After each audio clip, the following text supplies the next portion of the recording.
And down to the bottom left-hand corner of ESV Cloud Kingdom, we have our green Terran player from Empire. Another green Terran player from Empire. It is Kas. And his opponent in the upper right-hand corner from Karont3 Esports, winner of the last game, finally knocking off Empire BCQD. It is Karont3's Vortex. That's right. And I really think it's a testament to the map maker when you have different races picking your map in situations like this. You know, if you only have one race ever picking your map because it's so good for them, well, you may want to actually look at the balance of your map a little bit. But although some people would say Cloud Kingdom is a little bit more difficult map for Zerg, we still do see Zergs pick it. You mentioned that Nerchio picked Cloud Kingdom yesterday. And ended up beating Cloud on it, which is kind of funny. Yeah. So it's a good map. I mean, it's fairly well balanced overall. All right. Well, we'll see what both these players are going to be up to. Vortex going with a kind of clever build in the last one. It was a 4-queen build, but he quickly went to double gas and tried to make his way to Spire very shortly thereafter. So, you know, we've seen some players that have been going the kind of extreme route, 3 bases, 6 queens, and then kind of teching off of that. Vortex deciding to consciously sit on tier 2 tech for a lot longer, though. I like that. It reminds me of my favorite Zerg of all time, July Zerg. There was a period of time in the GSL when all he would do is make 50 drones, and then he was like, all right, let's do this.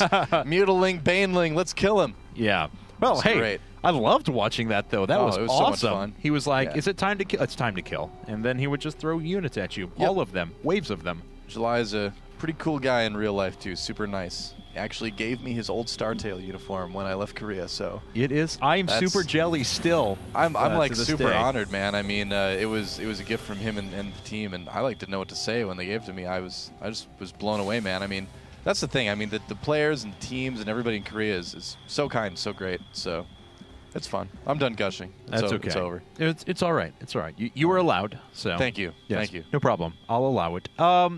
We have Spawning Pool coming up now for Vortex. Same build that he ended up going for last game. Looks like he is bypassing gas at least temporarily for now. Looks like he may be favoring that 4-queen build once again. Creeps are actually very important on this map because of kind of the wide running lanes and things like that. A lot easier to get yourself a good flank in the middle of the map. Yep, that is absolutely true here. And we do have, gas going down from Kas. Okay, so we are probably going to see Reactored Hellions yet again. It seems like the Terran players in Europe I've seen have kind of been sticking to the more standard builds more than experimenting. And I'm not sure if maybe this is just based on the games that I personally have seen, if this actually isn't true.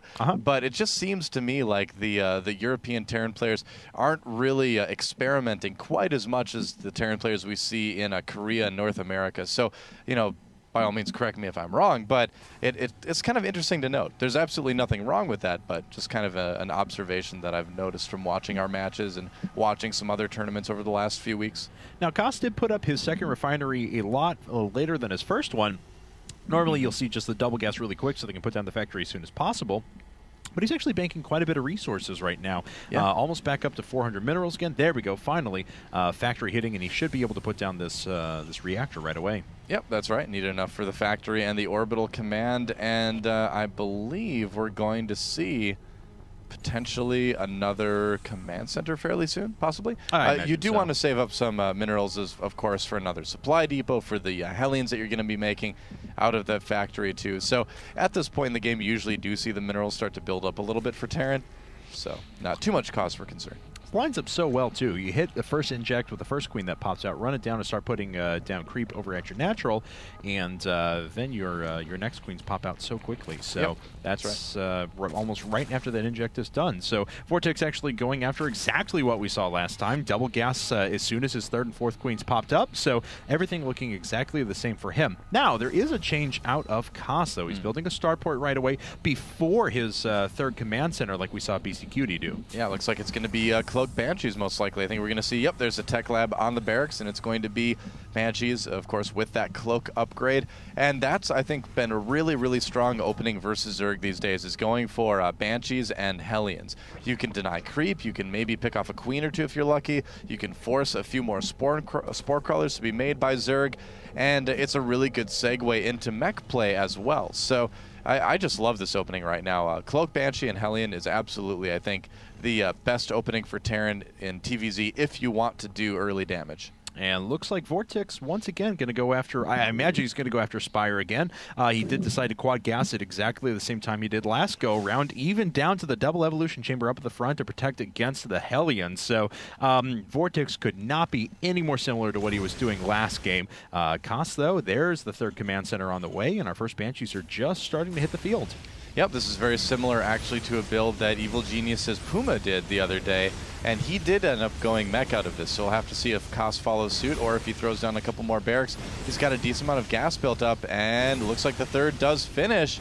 Yep. Where are the defensive units, though, for Vortex? It looks like he's just more worried about his creep spread through the front and making sure his natural or any of the units contained therein don't die. There, finally, 20 links are coming up, and this hatchery is going to be at about half health until then. Yeah, well, he knows he does have some time. Oh, I like that, trying to burn out a couple of the larvae there as long as he's there.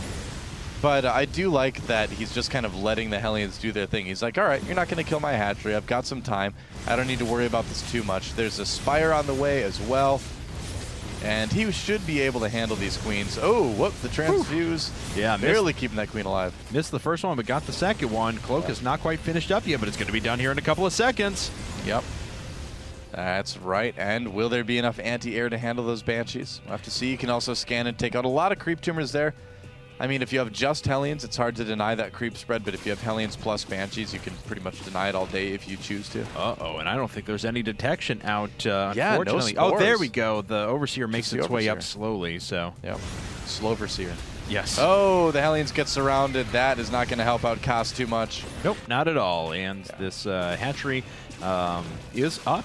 Like I said, it's about half of its health right now. It'll take a little more damage from the Banshee, but honestly not going to be that big of a problem. The Queens can kind of scoot around the side there. It'll be annoying, but it's not going to be... Oh, well, now with the second Banshee, he's going to try and DPS it down. Yeah, this is a bit more of a concern because now he's got to wait for not only Aspire to finish, but for Queens to come out here too. Yeah, he has to fight with the Queens. And it looks like he'll be able to do it. Ooh, killing a Banshee. Oh, transfuses. Getting low. He transfused it once. It's down to just 100 hit points, and he drives it away. Man, that got close with that second Banshee. That was extremely close. Looks like Milos are on the way right now, and a Ling run by into the natural expansion. Oh, but there's a lot of Marines there. Yeah, it looks like he's... well, he did a bunch of damage to a lot of SCVs, but didn't end up killing, well, any of them. Wow. All right. Those SCVs are like, I'm so lucky.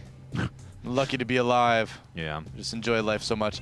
8 Mutalisks on the way right now for Vortex, so that's going to shut down the Banshee aggression pretty hard, and it'll allow him to start harassing his opponent just a little bit. We do have Marines with double upgrades, though, coming out for Kas, so those Banshees, or those Mutalisks, rather, are going to need to be really careful, because if they get too close to those Mutas, they're going to die really fast. Yeah, and Kas is playing so well at the moment, I've got to say. I mean, he just has a ton of units up. He lost a bunch of those Hellions before. It looks like he's trying to DPS down this hatchery one more time. Oh, it falls! He gets it. There was not enough energy to transfuse, and there was nothing that Vortex could do about it. He needs to remake that hatchery right away. He has enough, so he will be able to do it. Muta's trying to harass a little bit, but yeah, I don't know if they got a lot of damage done. I don't think they were able to do too much. Yeah, just killed a worker.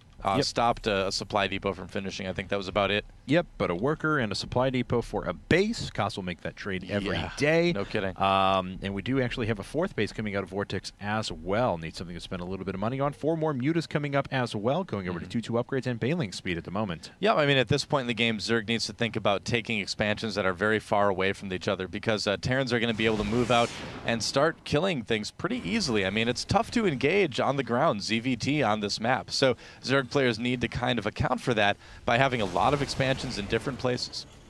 Vortex sneaks back in, kills one more worker, and then bounces back out. So he's just going to try and pin his opponent into 3 bases as long as he possibly can and try and take the rest of the map, which he's starting to do an effective job of that. This base is just about to finish up one more time. He's sitting on 66 workers.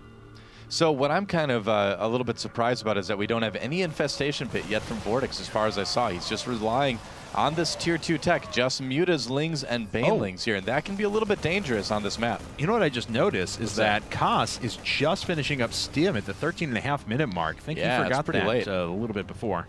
Yeah, it is pretty late. I mean, the style he was doing didn't rely on a lot of aggression, but I think he wishes he had it now. Here we go. Okay, and it looks like he did just finish it up, and I take that back a little bit. He may have gone for just like, let me actually take a look at his barracks here real quick. Okay, no, he did have 2 with Tech Labs. I completely reversed what I was about to say. He did just forget it. Yeah. So. His style was a little bit more passive in nature, so I'll give him the benefit of the doubt and say that this was kind of the timing he had planned around. He doesn't have 2-2 yet, and a lot of times when you get this quick third with this heavy Marine style, you don't really attack much until you have 2-2. So that could be the reason, or he could have just forgotten it. That's also a possibility as well. Either way, he's not very far behind on supply, and Vortex still on this Tier 2 tech. Yeah, he's going to try and overwhelm his opponent with a bunch of Banelings here, rolling yes, right up the front, That's directly bold. through the siege tank line, and he is just going to try and roll on through. No infestors to pin anything down at the moment.